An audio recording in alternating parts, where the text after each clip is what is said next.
दोस्तों, पिछले पार्ट में हमने बात की थी बारबी मूवी की स्टोरी के बारे में। इस पार्ट में हम बात करेंगे डिसकंटिन्यूड बारबीज, कुछ सवालों के जवाब ढूंढेंगे और इसके अलावा बात करेंगे इस फिल्म की एंडिंग के बारे में। ये सब जानने के लिए इस वीडियो को एंड तक देखिएगा। मेरी हमेशा कोशिश रहती है कि मैं आपको फॉरेन सिनेमा की उन मूवीज़ के बारे में जानकारी दूं जो शायद आपको कहीं और ना मिले। इसलिए ऐसे ही और दिलचस्प मूवीज़ के बारे में जानने के लिए इस चैनल को सब्सक्राइब करके बेल आइकन को ज़रूर दबा दीजिए। तो चलिए वीडियो शुरू करते हैं। हेलो दोस्तों, मेरा नाम है अमन और आप देख रहे हैं सिनेमैटिक ज्ञान। Let's get started.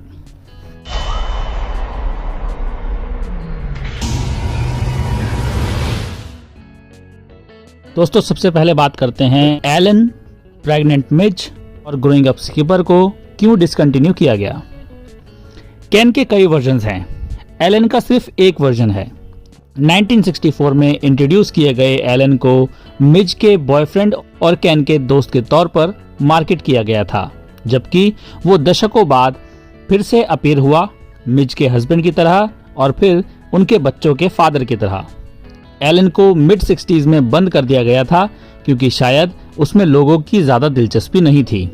जब उसे शुरुआती दौर में फिर से बंद किया गया तो ऐसा इसलिए था क्योंकि उसे प्रेग्नेंट मिज डॉल के साथ बेचा गया था, जिसे वॉलमार्ट की अलमारियों से इस कंप्लेंट की वजह से हटा दिया गया था कि ये टीन प्रेगनेंसी को बढ़ावा देता है। प्रेग्नेंट मिज का एक और वर्जन रिलीज किया गया था। इस बार उसका पहले से एक बच्चा था, लेकिन डैमेज ऑलरेडी हो चुका था और उसके बाद मिज और एलन दोनों को बंद कर दिया गया। मिज एक डेकेड के बाद animated series Barbie life in the dream house में फिर से दिखाई दी, इस बार बिना बच्चों या एलन के। इस बीच ग्रोइंग अप स्कीपर को कंट्रोवर्सी की वजह से बंद कर दिया गया। जैसा कि बारबी में हम देखते हैं, जब डॉल का हाथ घुमाया गया तो वो लंबी हो गई और उसके ब्रेस्ट डेवलप हो गए, जो कि स्कीपर के टीनेजर होने की तरफ इशारा था। ये कई लोगों को पसंद नहीं आया और ग्रोइंग अप स्कीपर को 1977 में बारबी लाइनअप से हटा दिया गया। दोस्तों, अब जानते हैं उस बड़े बॉक्स के बारे में जिसमें मिस्टर मटेल बारबी को भेजना चाहते थे। जब बारबी मटेल के बोर्ड के पास पहुंची तो वो फौरन उसे वापस उसके बॉक्स में डालने की कोशिश करते हैं।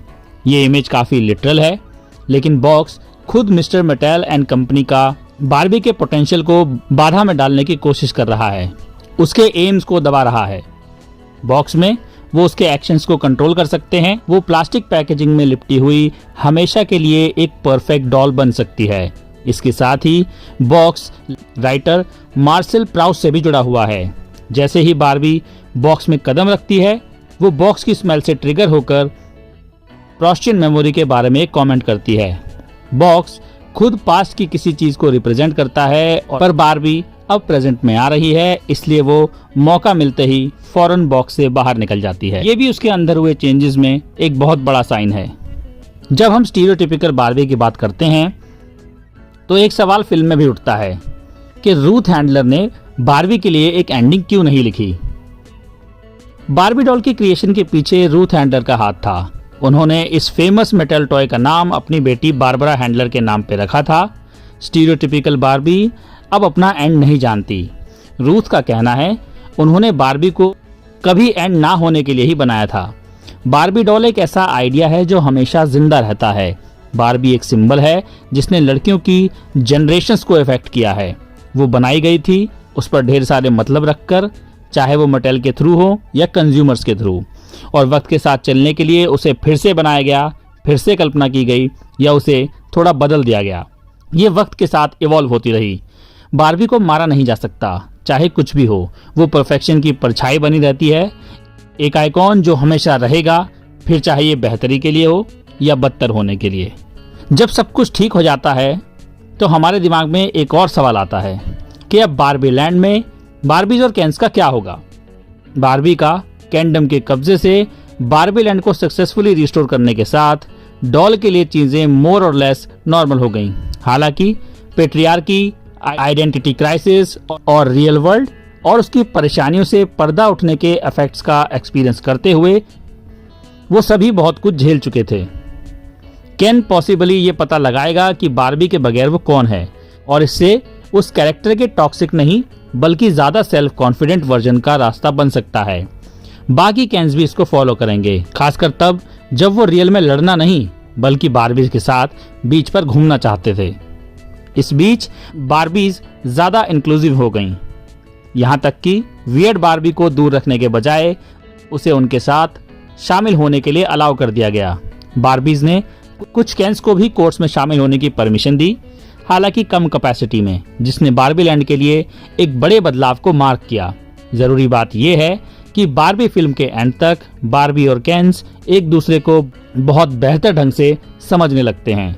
छोटे स्तर पर बदलाव किए गए और स्टीरियोटिपिकल बारबी के रियलाइजेशन से मिली समझ बारबी लैंड के बाकी रेजिडेंट्स को सेल्फ एक्सप्लोरेशन की तरफ ले जा सकती है।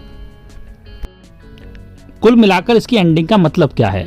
बारबी जेंडर पॉलिटिक्स में काम करती है, लेकिन मेनली ये अपने अंदर देखने के लिए तैयार रहने, समाज द्वारा सौंपी गई पहचान से परे अपनी पहचान तलाशने और बदलाव के लिए लड़ने के बारे में है, भले ही ये कितना भी डरावना हो। इसमें कोई हैरानी की बात नहीं है कि बारबी और केन दोनों के सामने ये एग्जिस्टेंशियल क्राइसिस हैं।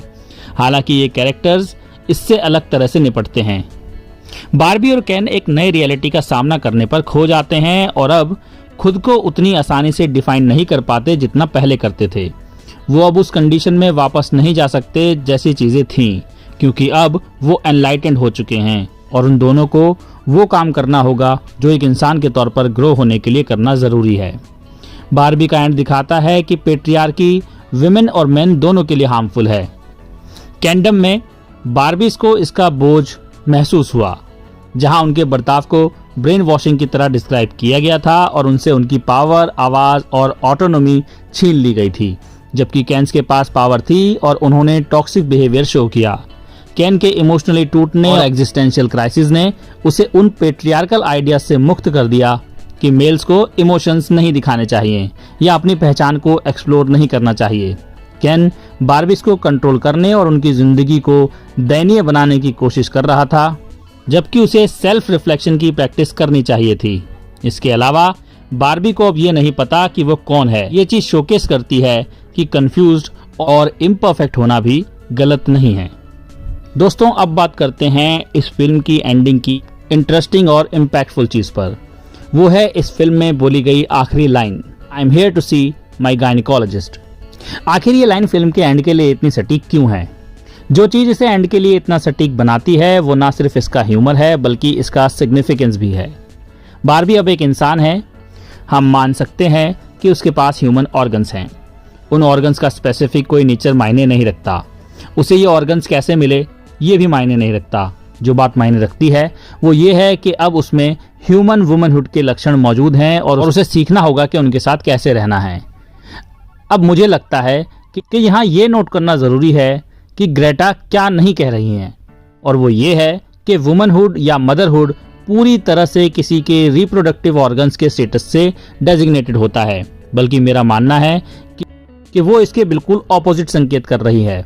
ऐसे हालात कॉम्प्लिकेटेड हैं, ऐसे ऑर्गन्स कॉम्प्लिकेटेड हैं और ऐसा होना भी चाहिए, क्योंकि ह्यूमैनिटी की कॉम्प्लेक्सिटी ही इसकी ब्यूटी का सोर्स है। फिल्म के एंड में स्टीरियोटिपिकल बारबी केयर और कंफ्यूजन, खुशी और दर्द के एक हिस्टोरिक ह्यूमन इंस्टीट्यूशन गायनेकोलॉजिस्ट के ऑफिस में घूमकर उस कॉम्प्लेक्सिटी को अपनाने के लिए अपना पहला कदम उठाती है। जैसा कि कई क्रिटिक्स ने पहले ही बताया है, बारबी फिल्म रियल में बारबी को ठीक नहीं कर सकती। ये फिल्म अपने आप में फ्लॉड है, जो अपने सब्जेक्टिव मैटर और मार्केटिंग कैंपेन की वजह से समझौता करती है। फिल्म के कुछ ऐसे हिस्से हैं जिन्हें गहराई से दिखाना चाहिए था, जो हमें अंदर तक झंझोर सकते थे, लंबे समय तक याद रह सकते थे, लेकिन यहाँ हमें याद रहता है सिर्फ इसका एंड। हमें याद रहेगा कि इसमें बारबी को एक माँ की तरह पेश किया गया है, इसलिए नहीं कि उसके पास ऑर्गन्स हैं या बच्चे हैं या यहाँ तक कि एक अच्छी गायनेकोलॉजिस्ट भी है, बल्कि इसलिए कि वो प्योर ह्यूमन बनकर बहुत खुश है और वो उस फीलिंग को हमारे साथ साझा करना चाहती है। गायनेकोलॉजिस्ट के पास जाना उसके दिन का सबसे अच्छा हिस्सा है। उसने अपने चारों तरफ बहुत से लोगों को बढ़ते हुए देखा है। मैसी वुमनहुड की रियलिटी को अपनाने के लिए उसे थ्रिल देखना हमें भी ऐसा करने की परमिशन देता है। और आखिर में मैं यही कहना चाहूँगा कि रूथ की तरह वो डिमांड करती दिखती है कि हम पलट के देखें और एनालाइज करें कि हम रियलिटी में आखिरकार कितनी दूर आ चुके हैं। तो दोस्तों, ये था बारबी फिल्म का एक्सप्लेनेशन। आई होप आपको अभी मूवी ज़्यादा बेहतर तरीके से समझ आ गई होगी और मैं उम्मीद करता हूँ आपको ये वीडियो अच्छी लगी होगी। अगर अच्छी लगी है तो इसको लाइक कीजिए, अगर आपके कुछ सवाल या ओपिनियन है तो उन्हें कमेंट सेक्शन में शेयर कीजिए, इस वीडियो को शेयर कीजिए। मैं मिलता हूँ आपसे अगले वीडियो में। Thanks for watching, bye bye.